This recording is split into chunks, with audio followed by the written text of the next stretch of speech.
Navi Mumbai police दलातील 3 police अधिकाऱ्यांना राष्ट्रपती पोलीस पदकानं 3 दिवसांपूर्वी राज्यपाल भवनात सन्मानित करण्यात आलंय। यामध्ये नवी मुंबई पोलीस दलाचे गुन्हे अन्वेषण विभागाचे सहाय्यक पोलीस आयुक्त अजय कुमार लांडगे, आर्थिक गुन्हे अन्वेषण विभागाचे वरिष्ठ पोलीस निरीक्षक जितेंद्र मिसाळ तसेच पोलीस उपनिरीक्षक निघोट यांना पदक आणि सन्मानपत्रानं गौरवण्यात आलंय। राज्याच्या गृह विभागानं 2022 साली प्रजासत्ताक दिनी राष्ट्रपती महोदयांनी गुणवत्तापूर्ण सेवेबद्दल पोलीस पदकाची घोषणा केली होती। या घोषणेनंतर पदक अलंकरण सोहळा 6 जून रोजी राज्यपाल रमेश बैस यांच्या हस्ते पोलीस अधिकाऱ्यांना राज्यपाल भवनात पदक प्रदान करण्यात आलं। नवी मुंबईचे पोलीस आयुक्त मिलिंद भारंबे यांनी पदक विजेत्या पोलीस अधिकाऱ्यांचे अभिनंदन केलंय। सहाय्यक पोलीस आयुक्त लांडगे यांनी यापूर्वी वरिष्ठ पोलीस निरीक्षक सेवेत सोनसाखळी चोरीतील सराईत चोरट्याला पोलीस पथकासह गोळीबार करून पकडले होते। तसेच आंतरराज्य तांदूळ घोटाळा लांडगे यांनी उघडकीस आणला होता।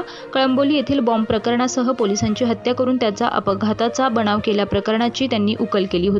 अशा अनेक उल्लेखनीय तपासामुळे त्यांचा सन्मान करण्यात आल्याची माहिती नवी मुंबई पोलीस दलाकडून देण्यात आली आहे।